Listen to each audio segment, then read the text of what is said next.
Music for this episode of About to Break is provided by Cat Beach Music. Whether you're looking to score an entire film or just need to find the perfect vibe for your next commercial project, our friends Bobby and Jen Hartree have what you're looking for. Check them out today at catbeachmusic.com.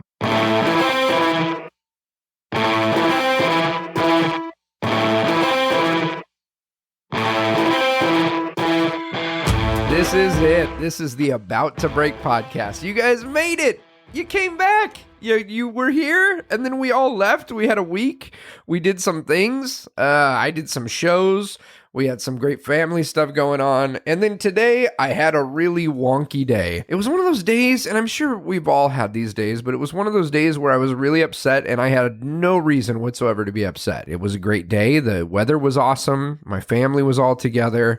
We had friends visiting, and it was a good time, and yet I just was down. I was discouraged. I was emotionally not myself today. I don't know what it was. I don't know if I woke up on the wrong side of the bed or didn't sleep enough last night. I was just having a rough day, and then I recorded this wonderful conversation with Alex Ramon, and it lifted my spirits. I was just encouraged by his story and by his journey, and the fact that he would be willing to share it with us is so cool. I know you're going to love this conversation. Before we get into it, big thank you to everyone who came out last week. The show we did with Nick Paul and Chris Ruggiero here in my hometown of Upland, that was so fun. I would love to see you guys coming up at a live show. I'll be at the Magic Castle March 26th through April 1st. I'm doing the brunch shows too, which is fun because those are family shows. So it's going to be fun. I'm doing the late parlor, which is as late as it can get. I think I end the next day. My last show's at 12:15 in the morning. And then I'm going to be doing the brunch shows as well on Easter Sunday for the whole family. So I'm excited about that. If you're coming up to the castle, I'd love to see you there. March 27th, that same week, since I'm doing the late shows, we're sneaking in an About to Break a live show in Hollywood at the Clubhouse on March 27th. I would love to see all of you there. Check it out. We do a free show. There's free parking in LA. Did you hear me? I said free parking in LA. And then there's also free drinks, and it's just a great time where you get to see some of the people you've heard on the podcast. So not only do you get to see them perform live, but then we get to talk and have a follow-up conversation. And I get to ask them, every time I record an episode, there's always questions I wish we would have gotten to. It's my chance to kind of follow up and ask one or two other questions that you didn't hear on the show. That's March 27th. I hope to see you all there. And again, a huge thank you to everyone who's helping produce the show on Patreon. We've gotten some new sponsors this past month, and it just means a ton that you guys would give financially to help make this thing possible. It does cost money. It takes a lot of time to do these shows, and it's worth it because it means something to you. So thank you for supporting us on Patreon. If you'd like to become a producer and get some cool perks, like some behind the scenes videos that I'm about to upload, I'm also going to be sharing some special videos that I've shot just for Patreon. So if you help produce the show by sponsoring us on Patreon, you're going to get some great rewards and some other fun conversations and videos and things that I'm not sharing on Facebook or Instagram or anywhere else. Go to abouttobreakpodcast.com and scroll down to the Become a Producer button and go check out all those cool rewards. But thank you to everyone who's producing the show. This episode is so fun. I want to get into it right now.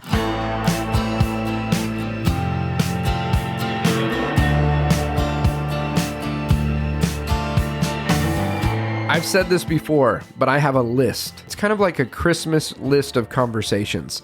And they're people that I just so respect and love their art and what they do and who they are as individuals that I want to bring conversations with those individuals to you. And I'm so excited that I have Alex Ramon, who has been on that list for a long time, folks. I reached out to him and he said he would love to do the podcast, and here we are. A few years ago, my wife and I went to a show and we saw Alex Ramon. And, I see a lot of magic. I'll be honest. I live in LA. I go to the Magic Castle a lot. I go to every magic show I can see when I'm traveling or on the road. I've seen a lot of magic. And when I first saw Alex Ramon, I said, this is special. This is different. This is unique. He just does it differently than other people. He has a unique approach to life that I think most people don't have. And it's refreshing and it's encouraging. We talk about his time performing as the second youngest ringmaster in Ringling Brothers history. We talk about performing on Disney Live and traveling and doing 400 shows with them when he was just 20 years old. And we talk about what it was like coming off of that journey and creating his own show after he'd already been performing for years on the road. It's such a great conversation. I know you're going to be encouraged by it. Ladies and gentlemen, sit back, relax, and enjoy my conversation with the incredible Alex Ramon. No, I'm not a writer. Okay. Something is about to break.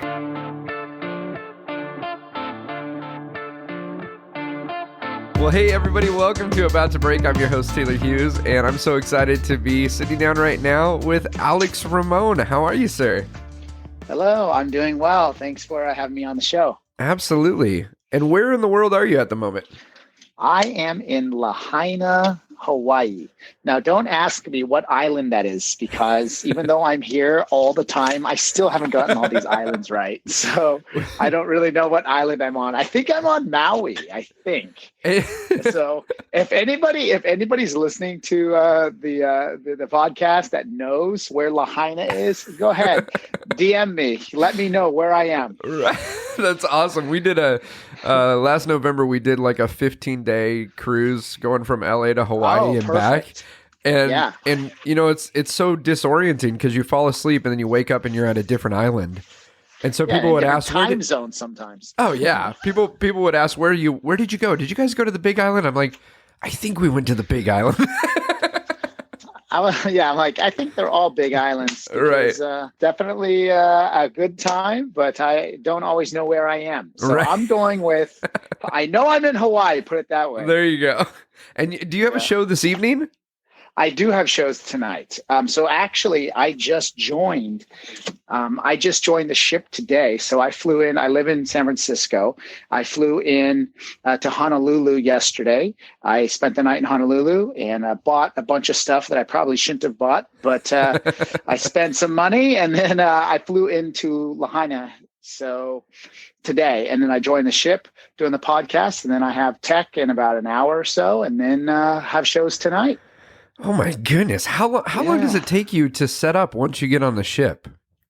Well, you know, I'm on and off this same ship because it ports out of San Francisco. So when I structured my deal with Princess, I requested this ship specifically so that way I could, I do less flying essentially because it ports in San Francisco. So I've done that. So I've been on and off the ship for about a year. I take the summers off from the cruise lines. Yeah. I perform in casinos and theaters and things like that. And peak season during the summer. So in like first quarter and third quarter, when it's a little bit less busy on land, I'll do the ships. So because of that, I'm on this I'm on for an extended time that the crew already knows my show. I have cases that stay on board. So when I fly with just carry-on.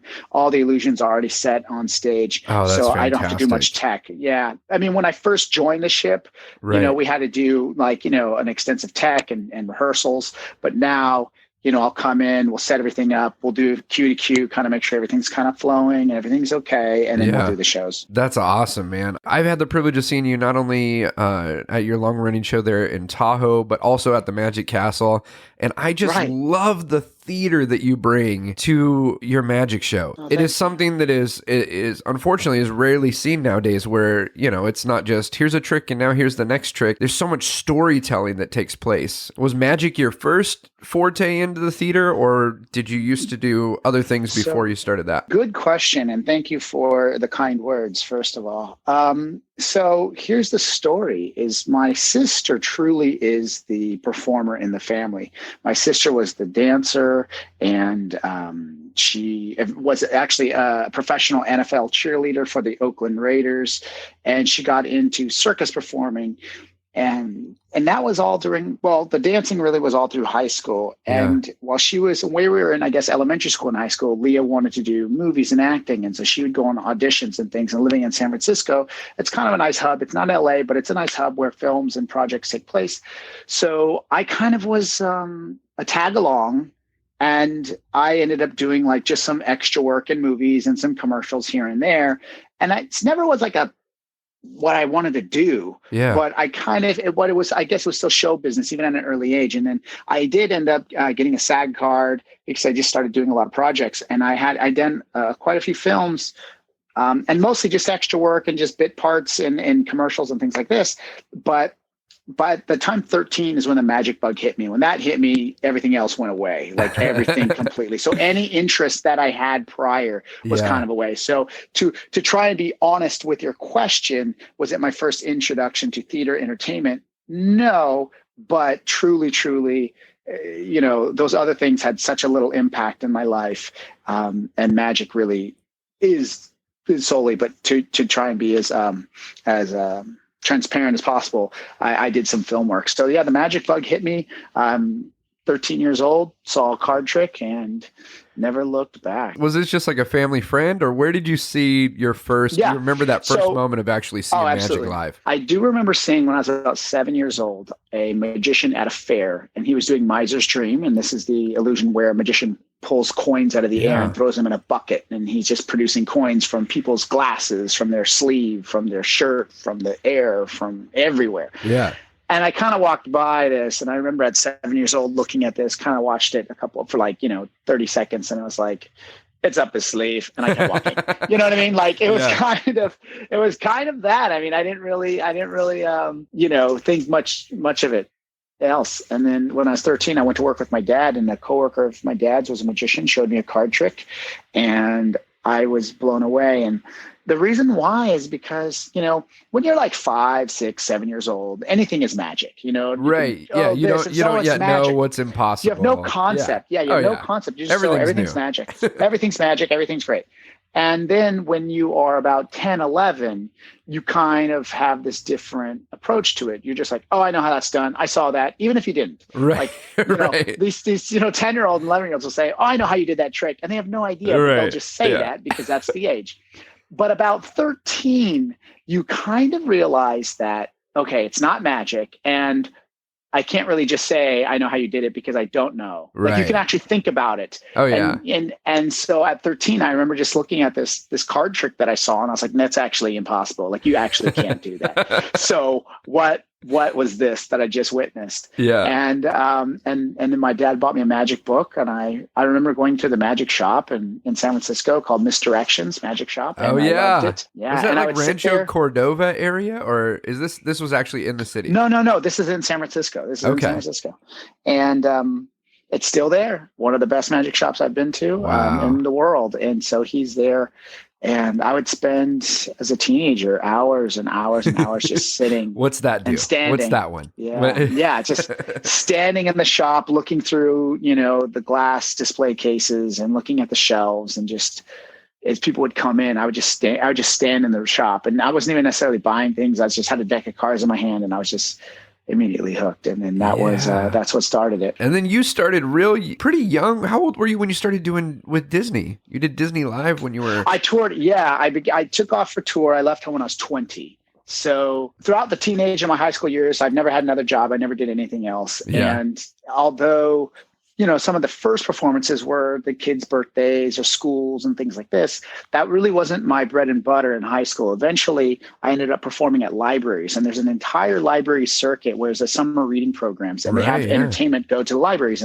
And through my teens, that is truly what I did. I did hundreds of libraries and all over the state of California. Wow. And that's what I was doing. I was just performing.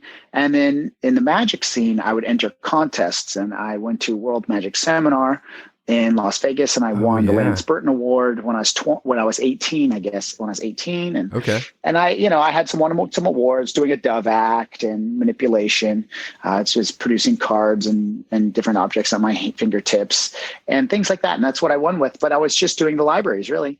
And then a man named Steve Daly out of Las Vegas knew me and saw me compete and won the Lance Burton Award when I was 18. And he kept in touch with me and just would call me or send me an email here and there, just keeping in touch. Yeah. And he called me and said when I was 20, and this would have been at the end of 2005. Okay. And he said, hey, there's this Disney show looking for a young magician to go and tour with them. Yeah. I think you'd be perfect for it. I told them about you. They're expecting your call tomorrow. Okay. And what was your reaction? Were you just like, oh, okay. Or like, did it hit you how big of a deal that was? No. Actually, it's funny because what really happened is he called, left a message, and I got home kind of late. Yeah. And then he called and left another message. So yeah, I had two voice wow. messages from him. Yeah. And it was kind of late when I got them. So I had the first one, and then I got it. And then I heard a second one. I was like, oh man, he really wants me to call him. Right. Because he didn't tell me what it was. Yeah, See, yeah. He didn't tell me what it was. And then I said, I'll call him tomorrow. And then later that night, he called me again. Wow. And that's when I was like, oh, and he kind of told me, he's like, oh, do you know this Disney show? And do you know who Kenneth Feld is? And I said, I don't know who Kenneth Feld is. And for those of you who do not know who Kenneth Feld is, he is the producer, one of the largest live entertainment producers in the world. He owns Feld Entertainment, Stadium which produces events, yeah, exactly. Disney on Ice, Disney Live. He produced Siegfried and Roy at the Mirage in Las Vegas. He does all the Monster Jams, the motocross, Marvel Universe Live and arenas. I mean, he does huge company, billion-dollar company. And that this was the producer of this Disney show. And so he told me, Steve told me to call this guy who was going to represent me and set me up with an audition. And I auditioned at the end of 2005. I went on tour early the next year, and I toured with Disney Live for 3 years. Do you think that your earlier like television auditions, was that a big help for you, having gone through an audition process before? Because I would have to say no. Okay. I mean, it was totally different. And I really, it's funny because of what I do, but it's funny because what I do now as an entertainer, and I've, again, never had another job, but when I was doing the movies and the auditions for acting auditions, I really kind of wasn't into it. I'll be honest. Yeah. I really wasn't that into it. So I just kind of would answer questions and sit there. And I mean, I did get some parts because I was never a shy kid, but I didn't necessarily like being in front of people, which was interesting because considering what I do now. Right. And so I would say that it had no effect, positive or negative, on me. It was just it felt so separate. Yeah. But I will say that the audition for Disney was kind of funny. Really? And why so? Yeah, because I was it's funny talking about this. I've been talking about it in a while, and it's like reminiscing. It's great. Put you right back there. So, yeah. So this is what happened. They called me and they wanted me to audition, and it was going to be an audition. They were thinking about in Las Vegas. Okay. And they said that it was going to be like right after, it was a few days after Christmas, a few days before New Year's, like somewhere in between that week, after Christmas, before New Year's. And I was booked as a magician in his 20, and I had gigs, and I was, that's a busy time of the year. And they called me and said, oh, we're going to set up you at the audition. And I was like, well, I have to get to Vegas and I have to get there and get back. Like, this is really, out of the way. Yeah. And I was like, well, maybe I can do it. And I told them that. I said, maybe I can go audition. But we're going to film you. It's this big deal. And they kind of kept stressing it. And I go, yeah, I get it. I mean, but I'm busy. And because I didn't have, it was out of the blue. Right. So I didn't have any invested interest in it. Yeah. You weren't, it wasn't even, your mind wasn't even focused on that. You had these other things you were doing. Right. So what happens is I kind of prayed and I was like, you know what? If this is supposed to happen, I want all the doors to open. Yeah. I don't want to do any work. Just open the doors. Yeah. And truth be told, this is what happened. I prayed that. And about 2 hours later, one of my best friends from high school, Dominic, called me up. He said, hey, man. I was like, what's up? And he's like, it's my 21st birthday next week. And I have some friends that we're all going to go to Vegas. And I know that you're not 21 yet. Exactly. Right. You're laughing already because it's so amazing. Yeah. He said to me, I know you're not 21 yet, which is why I didn't invite you. But one of my other friends who are 21 can't make it. And I have an extra plane ticket to go if you want to go. And we're staying at Caesars, and my parents got us a room. So, I mean, you can come hang. I know that you won't be able to go everywhere, but if you want to come, you can come. And I said, yeah, I'll go. And it was obviously right after Christmas, right before New Year's. And we were going to be in Vegas for 2 days. And the audition fell on the first night. And I said, yeah, I'll go. I have an audition. And he's like, sweet. So I got there with his friends, and we flew in and hung out, and they all went out and had a good time. And they're all 21, and I went on an audition. And when they came back, I was back at the hotel, and they're like, how'd the audition go? And I was like, I think I got it, and it was, and I mean, it was very serendipitous and very, very, it was a blessing. And as I said, I prayed for the doors to open, they opened. And at the audition, the audition was for the the choreographer who then sent the video of the audition to the director. Okay. And then in that audition, the choreographer asked me to perform some magic. And I said, oh, you know, can I put some music on? Because in those days, most of the material that I was doing was either silent to music. Right. And I performed magic, visual magic, Yep. or it was audience interaction. Oh, So I yeah. needed like someone on stage. But of course, there was no one there. There was Right. just him, and he was auditioning me, and there was no one to interact or engage with. And he kind of said, well, I kind of want to hear you talk and do talking magic so I could see your personality. Yeah. And at 20, I just, you know, thought to myself, and I remember pausing for a second thinking, how should I handle this? Yeah. And I just thought, you know, honesty is the best policy. So I said, I don't do that. Whoa. In the audition, And I said to the choreographer. And that's what they're auditioning you to do. Yeah. Uh-huh. Yeah. I said, I don't do that. I said, I do magic silent to music or audience interaction. Yeah. And he said, and I remember looking at his face, and his face were kind of wide eyed because here's, you know, a kid saying, you know, no, I don't do that. And he said, okay, just do something then. Yeah. And I said, okay, can I put the music on? And so I put the CD on, and we started the music, and I performed a magic routine silent. And then afterwards he goes, great, got it. I see you have the chops, you have the skills. And now can you do a few things for me? And it was him kind of coaching me and asking me to be big. And can you say this line? And can you do this? And I said, okay. And then a couple weeks later, they asked me to go on tour with them. And I took off, and I was the baby on tour. I was 20. Yeah. So that was a long-winded story. No, Alex, to your question. It's so cool because, I mean, I love that you prayed and said, like, yeah, I want these doors to open, but you still said yes to things that at the moment you were like, well, this isn't really where I think I'm headed, or this isn't really my style, but you still, like, I think, what if you just blew off that audition? Right. You know, like, how cool is it that... Oh, it changed my life. I mean, and I think that's why, you know, I've had a lot of moments in life where I've been reassured that this is what I should be doing, you know, and moments like that are one of those things, is that I could have blown it off, but the doors opened wide. I could have tried to, when he asked me to do the kind of style of magic that they wanted to see, I could have tried to, you know, stumble my way through it, but then maybe they would have seen that I was stumbling, and then I wouldn't look good on me. And then that, you know, they were like, oh, he's not ready, or he's not good enough for it, you know, because I was stumbling with something I didn't. So when I said, no, I don't do that. Most of my career, and I think this is actually on the topic of the podcast, is I've always had a idea or a direction in which I wanted to go, and I stayed true to that. So I had many times where I've been offered jobs or gigs and things, and I kind of go, no, that's not what I want. I'd rather do this. And they go, well, I don't know. And then I go, well, this is what I'd want to do. And if you don't want to do that, then I'm not going to do it. And then all of a sudden it opens up to where, you know, they're like, okay.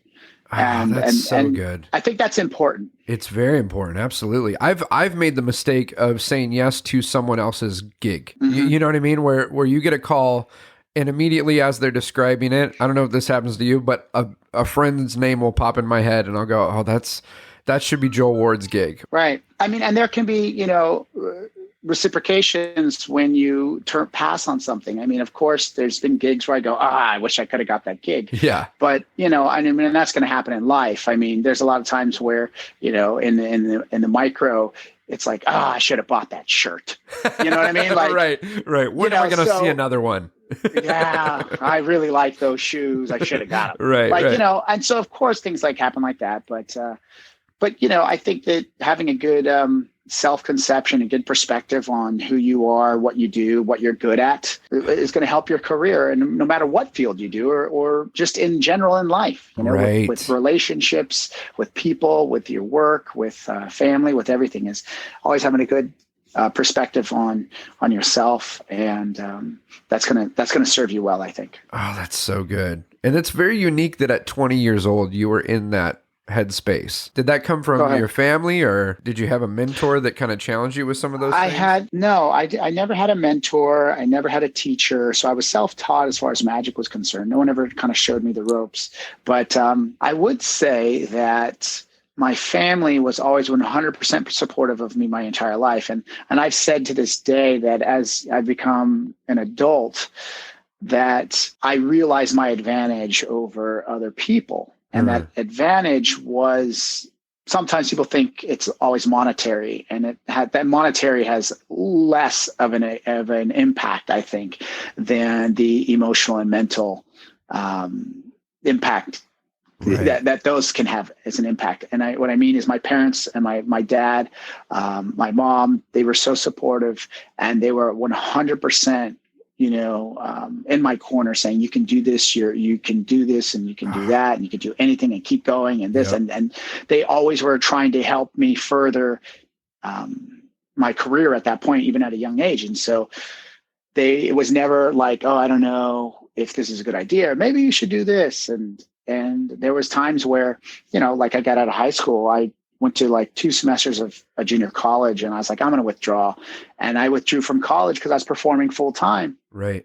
And a lot of parents may have going, no, you can't do that. And they make a big fuss. And my parents go, okay, I see like what you're doing. And it's because I was performing, and that's where my headspace was. And they never made me feel bad, but they were always 100% supportive. And I think that is what my advantage over other people was the self-confidence and the self-conception and the love that my family gave me in supporting what I wanted to do. And the magic, it kind of happened organically. I never wanted to be a magician. It's just, my first gig, it's funny. It's my first gig was, I was just my hobby, actually. Yeah. For the first 2 years, it was just my hobby. And then some people friends of the family knew that I did this magic thing. And then we got a call from a friend of the family. And she called and said, can I talk? She called, my mom answered. She said, can I talk to Alex? And mom's like, oh, sure. And so she's like, hey, I know you do magic, and we're having a summer party.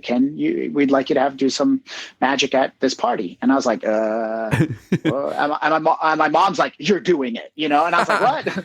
And so then what happens is, she says, I said, okay. And she goes, all right, how much do you charge? And I was like, what? She goes, how much do you charge? I said, yeah. I was like, hold on, Mom, how much do I charge? And I didn't know. I was kind of naive. Yeah. You got paid to do this. It was just my hobby. And, right. And my mom's like, I don't know. So I was like, $20. And so I was like, all right. So I got like $20 to do like 3 hours of card tricks. Right. And so they were nice enough to clap at the right times. And couldn't have been more excited for $20 for 3 hours of work, right? I mean, oh, right. Oh, totally. Oh my goodness. Totally. It was like the greatest thing. I was like, sweet. I remember I was just going to say, when I was in high school, I did like a harbor cruise. It's one of these like Christmas events where they pick you up with a group, and then you go around for like 4 hours on the boat. Yeah. And so I did the show for, I did like a 30-minute set, and then was stuck on the boat with the party for like the next 4 hours. Yeah. And I think I've got like, $25 and was stoked. Like, this is the best job ever. I can't believe I got paid to ride on a boat for 4 hours. Yeah, right. Hey, I'm still getting paid on the boat, ride on a boat. All right. Hey, man. Yeah. So I mean, that was kind of the beginning of it. Another funny story. I mean, not to keep going to these reminiscing and wanting. No, I love it, man. This is what it is. I mean, so little. Okay. When do you get to talk about yourself? Yeah, right. That's what this is. Right. This is the Alex. We really show. need to talk about me more, yeah. Right? So another funny story though is when I was 18, 19 years old. I guess I was more 19. Okay. And this is how when I said I was very naive to the fact that you could become a professional magician and do this, it's. I was performing in a show in San Francisco called Circus Cabaret. Okay. And it was on the weekends, on Friday and Saturday nights. And I drive into the city, and there was a variety show. It was a really cool circus variety show that was very, cabaret. And it was a cool venue in North Beach. And I would go and I'd perform. I'd do the 10 minutes that my competition act that I competed with, or performing and producing doves and, cards and candles and things like this. Oh, yeah. And one night I remember unloading my car going into the venue, and these people kind of saw me with this case, because it's like not like a suitcase, it's actually like a road case. Yeah. And they see this kid going, oh, what are you doing? And I was like, oh, I have a show tonight. I'm performing in this show called Circus Cabaret. They're like, oh, you're an entertainer. And I was like, no, I'm a magician, and I'm performing in this show called Circus Cabaret. And they're like, so you're an entertainer? And I said again, I was like correcting them. I was like, no, I'm a magician. I'm a magician. Nothing about what I do is entertaining. Yeah. Well, I mean, that's how naive I was. I just kind of I didn't even put two and two together. She goes, They go, well, what is this what you do? I go, what do you mean? They go, do you have a job? I go, well, no, I mean, they go, you get paid for this. I go, yeah, I get paid for this. So they go, so this is your job. You're in show business. And I remember clicking in my head going, I'm in show business. And it really, really was like that. I did not even think and realize. And even when I went on Disney, even when I went on tour with Disney, I can remember, I did the whole first year tour. I mean, I was doing interviews and press events and was on TV and red carpet events and, radio and all the business that goes with the show. And we performed at the Kodak Theater and we had celebrities coming at different times. And all this happened in the first year tour. It was really amazing. It wasn't until my second year tour, and I remember getting to Tokyo. We were in Japan, was our first international country, or I should say outside of North America. And I remember talking with my dad on the phone, and I kind of said, Dad, I'm in Tokyo. I'm in Japan, because I knew, I was like, because I knew a card trick. You know what I mean? I was I knew a card trick.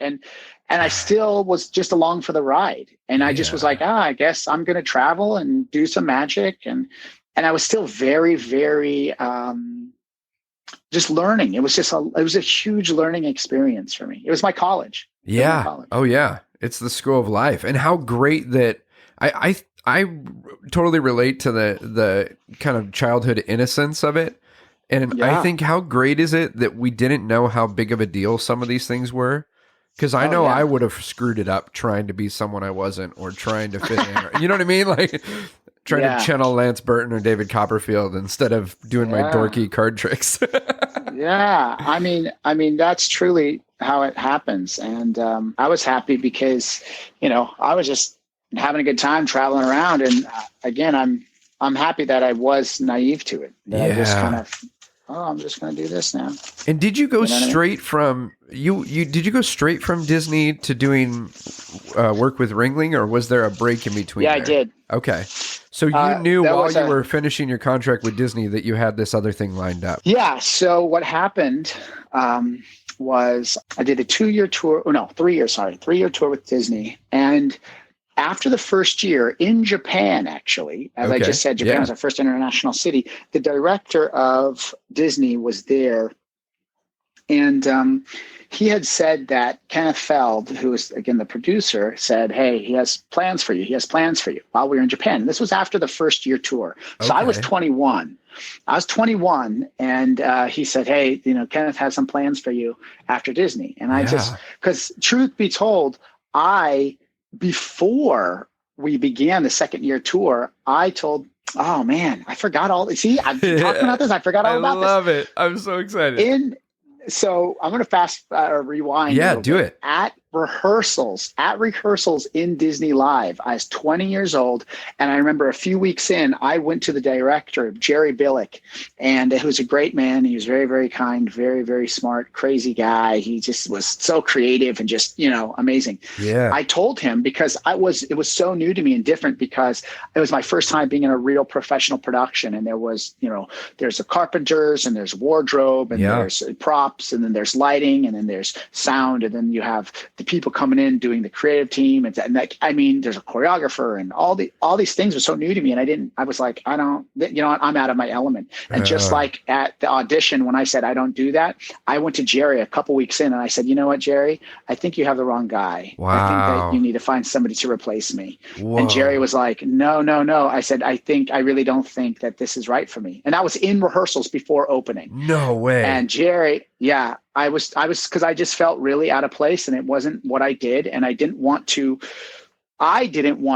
promise them something that I felt that I couldn't deliver on. Right. And I kind of said, I don't think I'm right for this. And he, being the good director that he is, was like, no, I am not going to go through that because I don't want to have to recast. Right. And so there's a little bit of that involved, but also he assured me and he goes, Alex, you are doing fine. We're not even worried about you. Just do what you do. Just trust me. And I go, okay. So I did the first year. And before I went to Japan, during the second year, before the second year, right as the first year ended, we had about maybe a month off in between first and second year. Yeah. I talked to Jerry again, and Jerry had said, Kenneth has some plans for you before the Japan. And I said, well, I don't think I really want to do the second year. And he goes, do the second year, What? do the second year. Yeah. He said, do the second year. Jerry, Kenneth has plans for you. Kenneth has plans for you. And I said, okay, Jerry. I said, So this is I told the him, second time that you've told him that you, yeah. Whoa. So this was after the first year tour ended. I decided I was like, I don't think I'm going to do it. Then Jerry told me this and I said, okay. And I told verbatim to Jerry, I said, based on your word, Jerry, Yeah. I said, based on your word, I will do second year. And he said, okay. And then again, when I got to Japan, he said, Kenneth has plans for you. And I go, well, what are they? He goes, he has plans. And then about halfway through the second year, we had a break right after China. We had like a few weeks off in between China and Thailand. And I saw Kenneth and Nicole Feld, his eldest daughter, in LA. Yeah. And I actually took the initiative. And I think this might be the lesson, is that I took the initiative because I was told for about 6 months or so that, Kenneth has plans for you. Kenneth has plans for you. But I never see Kenneth because the headquarters are in Virginia, the state of Virginia, and I'm on tour. And so it's like, I don't know.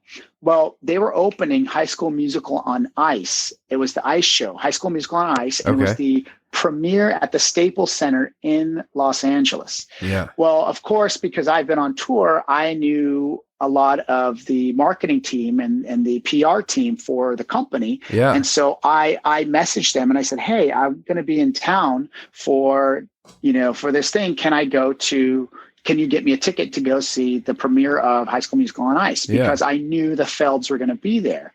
So they said, sure. And I said, I'd love to see Kenneth and Nicole. And she goes, well, I'll give you passes to the pre-show event. So that way it was because of the world premiere, the director is going to be there, the choreographer, the Felds are going to be there, corporate, people who mean something in the creative team are going to be at this party prior to the show.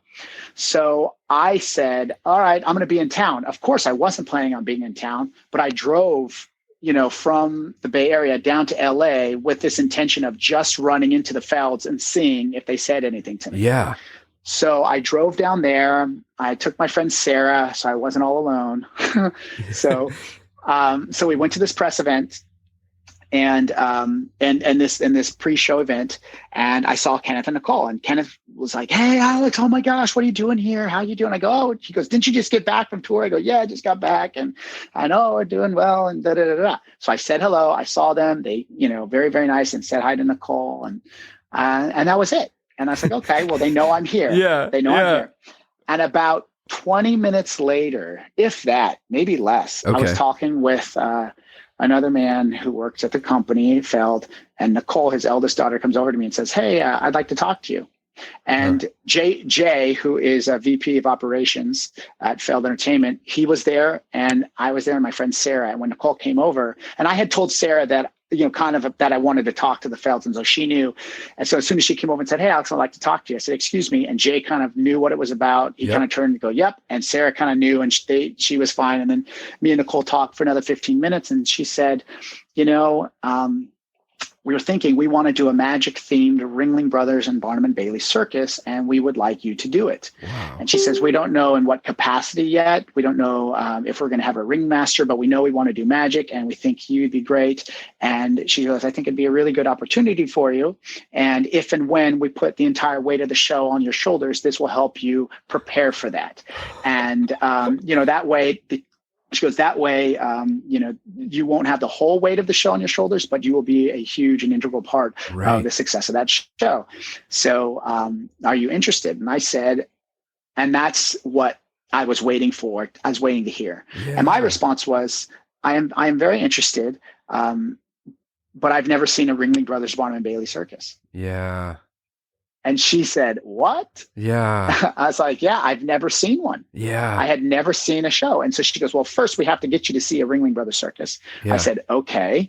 And she goes, but let's talk and make this happen. And I said, sounds good. Let's talk. And that was kind of the first intro of it. And then I drove home. I remember driving home the 6 hours and just thinking my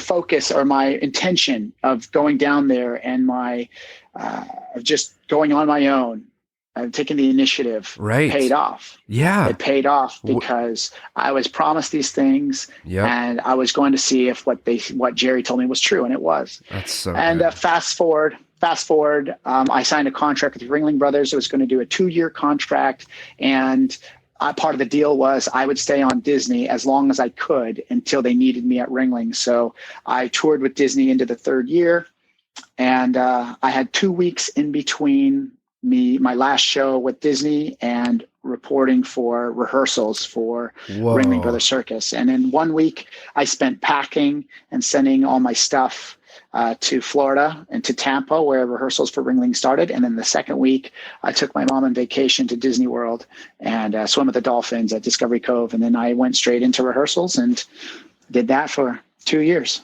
Oh, dude. Yeah.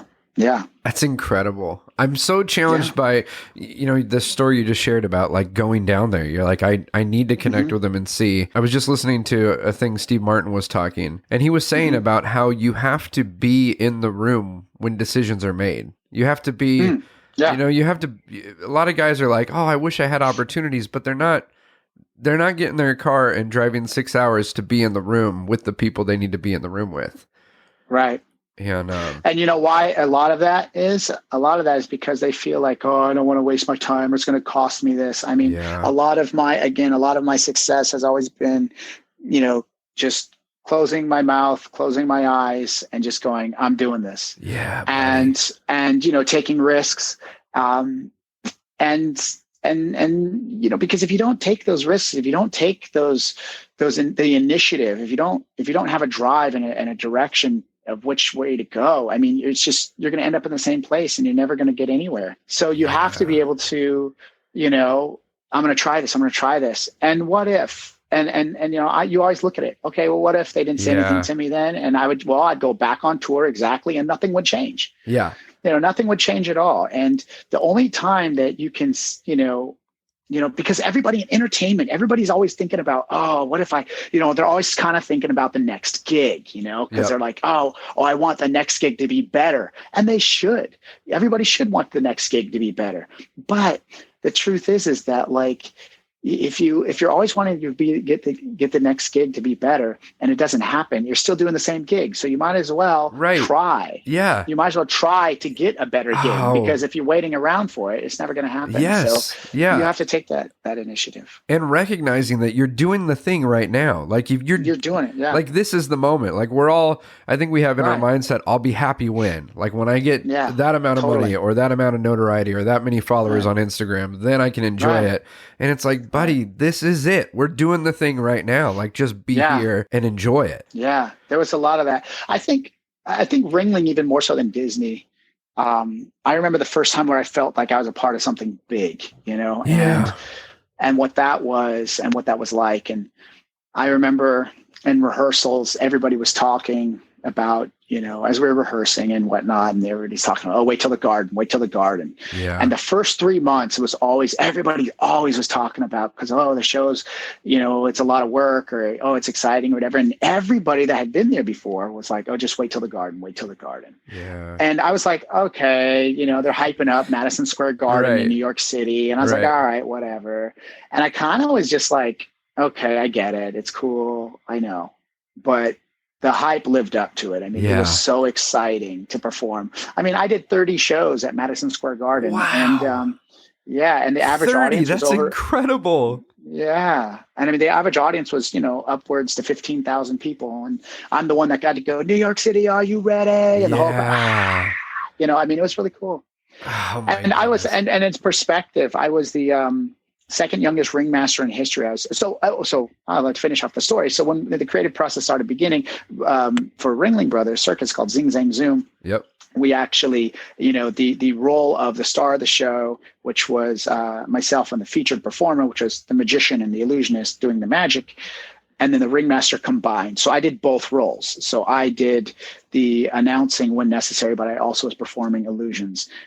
And so it was a magic themed circus. The illusions were weaved really, really beautifully in the plot of the show, and it served as transitions between the acts. And Shonda Sawyer, the director, did a fantastic job, and Jim Steinmeier, the illusion designer, did a fantastic job. And everybody, I was just surrounded by very, very good people to make the show successful.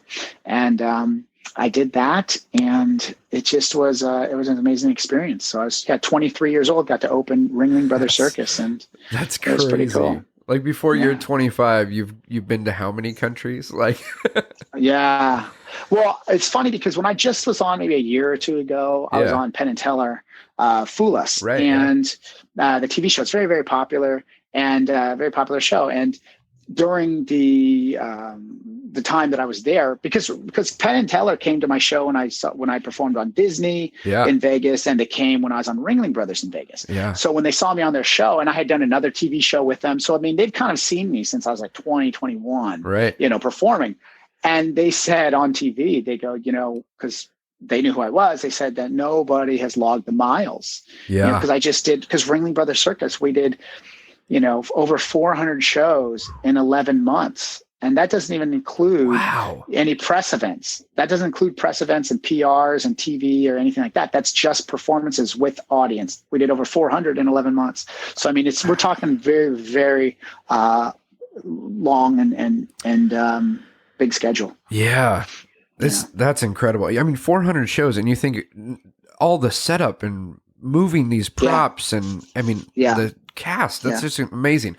I know that you've got a show tonight, and I want to respect your time. I've got two questions that I definitely want to ask you. Yeah. One, I have two daughters. They're 9 and 12. My 12-year-old, we did a daddy-daughter date to see you at Ringling. Oh, beautiful. And she loved it. And both of them, their new favorite movie is The Greatest Showman. Oh yeah, fantastic film. And oh man, and we just absolutely loved it. And I know people will say whatever about like the historical side of things, and that's great too. And it's good to know all that stuff. But my daughters would kill me if I talked to you and didn't ask you what you thought of The Greatest Showman. Yeah. Okay. So that's a great thing. Here's the thing. Here's the answer. And you're right. So,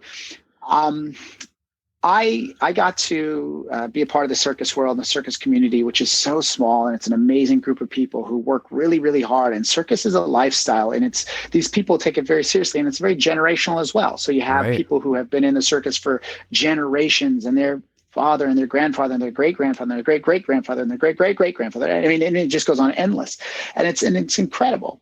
So because of this, though, they sometimes will, sniff at, let's say, just for lack of a better term, Hollywood when they Hollywoodize, any story. So here's the thing: is a few people in the circus community didn't like the historical inaccuracies of the movie The Greatest Showman, because it wasn't historically accurate, or even kind of made things change a little bit to make it more positive instead of seeing some things that were negative at that time and all these other things. Yep.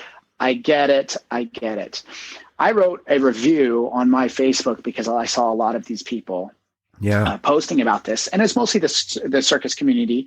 And not to rag on them, it's just that's who these people were, who had had some criticism for the film. I absolutely loved the film, and it's been one of my favorite films that I've seen in a very, very long time. Yeah. And I mean, I bought the soundtrack during the movie. Oh, so good. Yeah, during the film, I was like, okay. I went on iTunes. I went on iTunes, grabbed my phone, and I bought down my own album. And I had friends who were a part of it. And I think that my takeaway was that for me, the greatest part of that film is that it made circus look cool. Yeah. It made people go, wow, that's amazing. These people are incredible. Yep. And perhaps even inspired some children to get involved in circus performing. And I think that's a wonderful thing. Circus performers, I think, are underrated and underappreciated. And I think because it's not a mainstream sport, but these people are athletes. And not only are they athletes, but they, in some cases, are risking their lives to do these amazing performances and amazing acts. And I think that it's a respectable thing, but somehow it gets overlooked a little bit. Yep. And so I think that The Greatest Showman really highlighted and showcased the abilities. And even if it was done in Hollywood, it wasn't true to, exact technique. And, because you have Zac Efron, like he's an aerialist, right, doing amazing, and Zendaya doing things. And it's like they couldn't do probably, what needed to be done in order to perform that. But my sister, and here's the unbiasedness, and my sister is a trapeze artist in Las Vegas with Cirque du Soleil. Yeah. So now that's what so by the way, my sister, as she was cheerleading, she toured and now is a full professional circus performer. So, I mean, wow. I'm in that world. I know these people and I know how they are and I respect them. And I think that that movie just did an incredible job. The music was amazing and the music furthered the story and it was so powerful and it made you feel empowered. In fact, that song, the girl just sang on the Oscars, This Is Me. Yeah. And it just was the anthem for that film. And I absolutely loved it. And So I think good. they did a great job. So good. I loved too, even the use of the CGI. It wasn't enough to take you out of it, but it was enough. What you needed to feel is what it would have been like seeing a circus for the first time back then. Right. And I feel like they did just the right amount of effects to go. Yeah. Whoa. I mean, if absolutely, I agree. And I think that, if anybody's interested, they can go, I think on my Facebook. Yeah. I'll put a link here in the show notes so people can click and go over Yeah. there. I can go on Facebook and you can see my full review. And I love the film. I thought it was fantastic. It was well done and very enjoyable, very entertaining. And, I think that everybody who sees it, and as far as I know, besides a few people who had some criticism for the historical inaccuracies, have absolutely loved it. So okay, I've got one last one for you. Do you got time? Yeah, for sure. Maybe 5 minutes? Yeah, and I have some time. Yeah, I have some time. Yeah. Okay, so here's what I would love to hear, because I'm blown away by your story of how quickly you were thrust into touring life and playing a very big role, lead roles in other people's shows. What I'm curious about is, what was that transition like when all of a sudden you're no longer with Disney, you're no longer with Ringling, and you're going to do Alex Ramon's show. You're going to do your show. Because I know even a lot, I haven't seen both of those shows. I know a lot of the effects were not pieces that were yours or Currently, that you took. Yeah. Yeah, that's a really good question. And I mean, most people have never really asked me that question because it is a huge transition and there was a huge learning curve. And, thank you for asking. Great question. Okay. So you're right. At the end of Ringling, I had toured 5 years straight doing somebody else's production show with an entire huge team and $1 billion company behind them. Right. So now I get back to my house. I remember I was 25 and it was my parents' house because, I left at 20. So I was still at my parents' house when I left at 20. Yeah. Well, 5 years I was gone. I was gone 5 years and I come back at 25. I don't have, I didn't have anything. Right. So I went back to my parents' house and I sat there and I was like, I remember on my way home from after my last show with Ringling, I remember thinking, all right, I'm going to take a vacation. I'm going to vacation, I'm not going to do any shows. And halfway through my trip home, I was like, okay, I'm bored. What am I going to do? You know what I mean? So I love it. Yeah. Yeah. So I knew that all I knew was now at this point doing a show and selling tickets. Yeah. No one was calling me to book me. No one was calling me for me to gig and do these performances because I've been gone for 5 years. I was off the radar. Yep. That's a big thing people don't realize. So I had nobody calling me to book me. So I had 0 leads. I had 0 clients anymore because, I've been gone. Right. And although we traveled through the Bay Area and some of my people who had seen me before saw the show, it's different, Right. So all I knew was I needed to sell tickets and I needed to do a show. And Jim Steinmeier, who's a great illusion designer and creator, he worked with me on both projects. And he's the one that actually approached me and said, we should work together. Wow. And I said, okay. And I didn't know what capacity or anything, but I told him I want to do my own show. Yeah. So we began working together and I kind of said, this is what I'm interested in. And the whole second year of the Ringling tour, I would send him pictures of images I liked, of set pieces I liked, maybe different illusions that I liked or I was interested in. And at the end of it, he kind of put this outline of a show together, and I kind of had this idea of what I would want to do for a show. Yeah. So what I did was I got home at the very end of 2010, and then in April, so about 4 months after I got home off from Ringling, I produced my first show. And all I knew on the 2 years I was with Ringling, I just wanted to absorb and get as much as I could out of them because there was an end date. Right. Unlike Disney, where it was like a 1 year option where I could keep continuing to read up the contract and tour and tour and tour. I could have ended up being on that show for 7, 8, 9 years. Yeah. With Ringling, there was an end date. So I knew on that second year I needed to have something to do. And so, I produced the show together. I knew what I needed to do. I found a venue. I toured a bunch of venues, and then I produced it myself. I four-walled it. Yeah. And I did my first show, April 16th, 2011, that I produced, and it was in a 756-seat theater. We sold about 730 seats. Wow. To this day, I have no idea where those people came from or who they were. Because I'll tell you why. It's because I almost did zero promotion or advertising. Whoa. I sent out a couple emails through my email list that I had, which wasn't that extensive at the time. Yeah.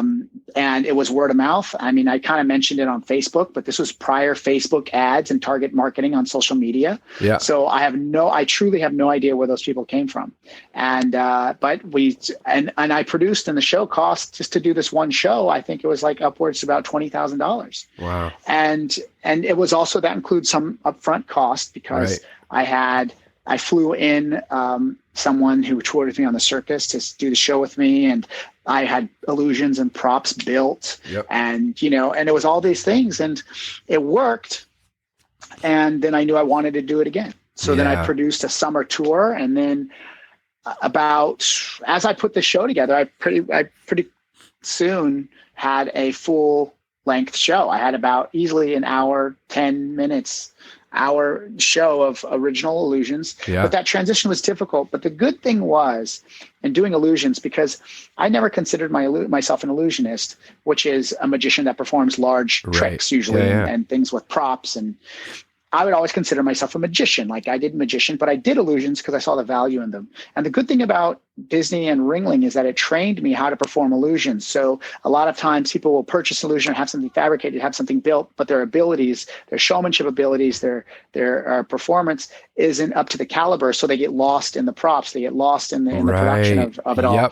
And luckily I was confident in performing with large props. I had made no difference to me. So I wasn't just wasting my money or wasting my time on getting illusions and acquiring these things when I actually didn't know how to do it. Yeah. So I did know how to perform it. So that saved me, that learning, that was part of my college. That was part of my education, was learning how to perform illusions. So when I did finally get some of my own, they weren't intimidating to me. I wasn't like, oh, what do I do now? I staged it and choreographed it myself because I had already been through great training with other great directors and things like that. So I would say about 8 months after that show, in early January 2012, 8 months after producing my first show, I opened at a casino 6 nights a week in Lake Tahoe. And I worked there 6 nights a week for 2.5 years. Yeah. And that's really where I owned in on Alex Ramon, my persona, because there was a transition between being a ringmaster performer and then a regular person, because ringmasters are supposed to be way larger than life. Yeah. And if you do that anywhere else other than in a circus, it seems very odd. Yeah. And it just doesn't work.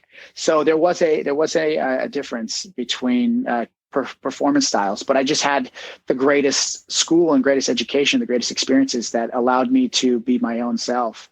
And to be honest, I was interviewed and someone had asked me who my inspirations were as far as magicians. And to be honest, I didn't have I had magicians that I admired that are my favorites, but I never, and I studied them, but it wasn't the same as trying to imitate or copy their performances. I would rather watch Michael Jackson. Yep. I watched a lot of Michael Jackson. And even to this day, I watch guys like Bruno Mars. And these are the showmen that I want to be like. These are the showmen that real showmen that I aspire to be as good as, not other magicians. So I didn't have any influence of David Copperfield. Yep. I never saw a David Copperfield special as a kid. I saw a David Copperfield special when I was on, I think my first David Copperfield special I ever saw was I was on tour with Ringling. Yeah. And I was watching it just for the education of it all off YouTube because I had never seen one.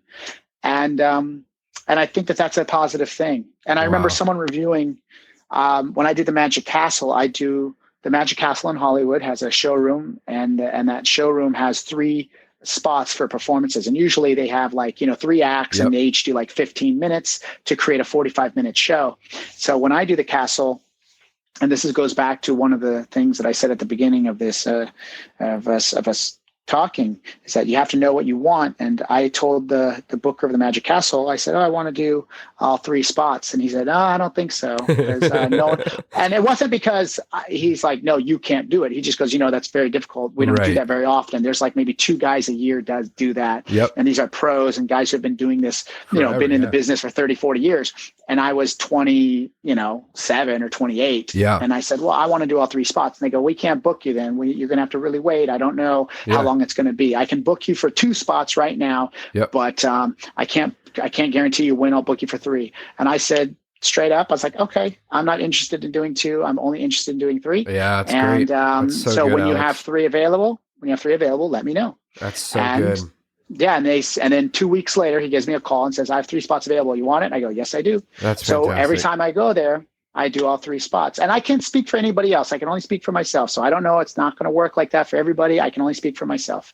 But the thing is that at one of those shows, someone came from some big magic blog review site. I didn't even know about it. They didn't tell me. Okay. And someone wrote a blog. Someone reviewed my show. And the headline of the review, I'll never forget, said, Alex Ramon is no David Copperfield. And I was like, what? Ouch. Yeah. I was like, oh no. And you know what? I read the review, and it was probably one of the best reviews I've ever received. And essentially what it said was that I wasn't David Copperfield, and that was the greatest thing that they've seen, because I'm a young magician doing Illusionist, and I had no influence. They said that I had my own style, that they couldn't pinpoint and say, oh, well, he has a little bit of style of this magician and a little bit of this magician and a little bit of this. Yeah, buddy. It's because that I had my own style. And why that is because my training was very unorthodox. I never had a teacher. I toured with Disney. I toured with Ringling Brothers. I would study guys like Michael Jackson and Bruno Mars. And so I didn't imitate or emulate any magicians. I had my own style. Right. And they said that it was so refreshing. And they said, and it was just very, very nice. And I think that again, it goes knowing who you are, trying to stay focused on what you like, your self-conception, what you want to come across to your audience as well. I know what I want my audience to feel like when they leave my show. Yeah. I think about all those things. So. Yeah. And when you talked about even how you worked with Jim, and you would send him, here's ideas and things I like, but how brilliant that you didn't go collect a bunch of props and then go, how do I choreograph this to fit me or make it work? Or you literally started and said, what story do I want to tell? It's the difference between getting a nice suit and then having to get it tailored or getting a custom suit made. And your show, and I meant to say this from the beginning, your show, when I watch it, it feels like I'm watching a custom suit. It is... Since it was either the first time I saw you, because I saw you at Ringling, but then it was either the first time at the castle or the first time I saw you in Tahoe. And I said to my wife when we were walking out, I said, he's going to be the biggest thing in the next person to make magic art again, because, and I don't say this kind of stuff to everybody, Alex, but I'm a huge fan. Thank you. I just love the way you approach the theater and entertainment and the audience, and it is a very, very unique thing that you're doing. And I just I'm a huge fan, buddy. And I appreciate you taking the time to tell your story on here. This is huge for me. Hey, thank you.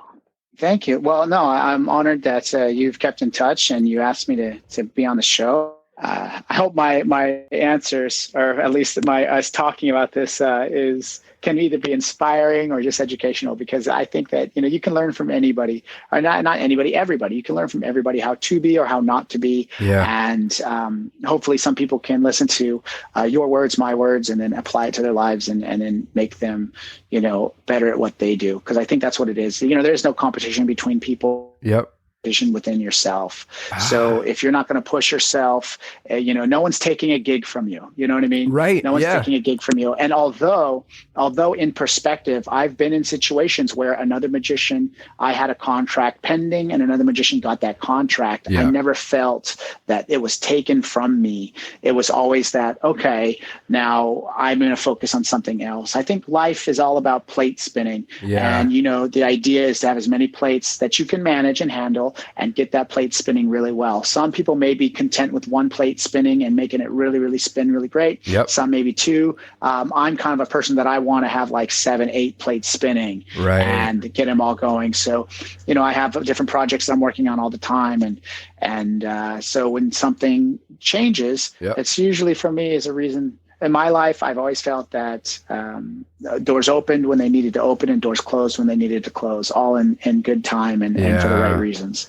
So and I think perspective, that perspective, I think, helps everything in life. Yeah. Oh, yeah. Zooming out a little bit and looking at what's really going on, not just, the day-to-day stuff. And I think it's all about taking responsibility for yourself and not passing blame on other things, be it other people. If you feel that you're having, you're competitive with another performer or somebody in your field, releasing that. I mean, now I am a very competitive person, don't get me wrong.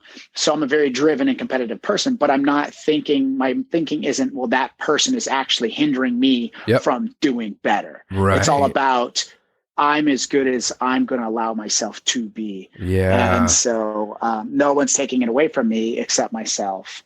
And being grateful also for all the little wins too. So all the little things, I'm very grateful because most of my living is made at this point by selling tickets. Yeah.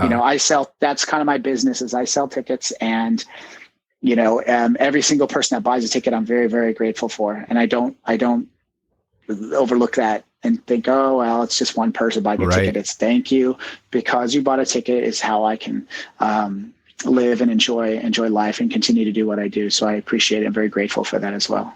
So great, man. So encouraging. Thank you, Alex, for taking the time. How can people follow your journey? I know that you're touring all the time.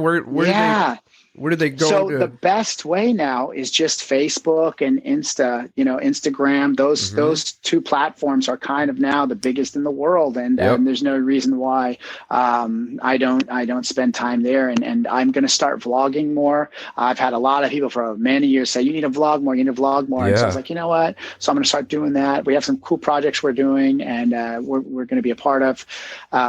And you guys get to kind of follow the journey if you're interested in going through some of these cool projects that I'm working on and different shows that I'm doing, and of course performing magic on video and things like that. So find me, Alex Ramon. Google me. You'll find me on Facebook and Instagram at Alex Ramon. I think on both Facebook and Instagram. And you can follow that way, and it'll be a good time. And then, of course, reference you heard me on the podcast. If you're new and you're just meeting me for the first time through this podcast, say that. Let me know, and we'll be in touch. And I like when people reach out to me, and it's fun. It's a lot of fun. So good. In fact, I just was on Instagram Live, and I bought new headphones today at the airport because Instagram Live. So you guys can help me with my purchases if you follow me. That's awesome. Keep me grounded. You asked your followers what you should get. Were you having them help you pick them out? Yeah. Oh, yeah. Beautiful. Oh, totally. I was on Instagram Live, and I was like, all right, this is what's going on, people. I was like, this is what's happening. I need to get new headphones. What should I get? Oh, and then, of course, so I'm good. on the phone. So I had them Googling stuff for me. I was like, hey, Google this. How much is this? come. And so then they're giving me all the info, and then like I bought them, and people were like, "Oh, I'm nervous." And Was it like one of those Best Buy to go like vending machine things? Yeah, oh my buddy. gosh, it absolutely was. So so how it all began? That's so funny. How it all began was because I walked by this and I go, does anybody ever buy anything out of these things? Right. I've never once seen anybody buy anything out of these. And I always walk by and go, why is that there? Like, why? Yeah. What? And I was like, I'm going to buy something out of here. I do need new headphones. So I got on Instagram Live and I was like, guys, should I do it? Right. And they're like, yeah, do it. And I was like, what do I get? These ones or these? And it was like, do you get Beats or Bose? And I got Bose. They're incredible. In fact, awesome. I'm on them right now. Oh, they sound great. I'm talking to you. They got the mic in them and everything? Yeah, they're wireless and like they're they're amazing. Oh, they're so sound cool. Canceling. It's so great. So, a good set of headphones is a nice thing, man. It really, set of headphones especially really when you travel a lot. It's like sometimes the only thing you got is that it's those headphones. Yeah, no, man. I have all the tech because I travel so much. I have all the tech stuff, like my backpack and my suitcase is all laced with like battery packs. So I can just charge from my backpack, charge from my thing. You got your little charging ritual. You're like, all right, I need 3 outlets to prep for tomorrow. For sure. Like the day before a travel day. But the thing is, I have to have multiple ones because I don't even have time time to travel. So like, for example, I'm going to be gone for about 6 weeks traveling. I won't really be home. Yeah. So because of that, I knew that when my battery packs can last and how long, so everything's fully charged before I left. And I can get through so long before I have to charge and I'm totally out. So I'm good. I'm in good shape. That's awesome, man. Well, everyone, if you're listening right now, go follow Alex. You can click on the show notes here and it will flip up to all his links. Go follow him on Insta and Facebook. And stay in touch. Let him know you heard about him on the podcast. And definitely, if he ever is coming through your town, do yourself a huge favor and see his show. You will not be disappointed. It is a wonderful experience. And this has been a wonderful experience too. Thank you for doing this, Alex. Yeah, no, pleasure's mine. I'm glad that we were able to connect. Yeah, we can chat for another second or two here. I'm going to turn this recording off. Everyone go follow Alex.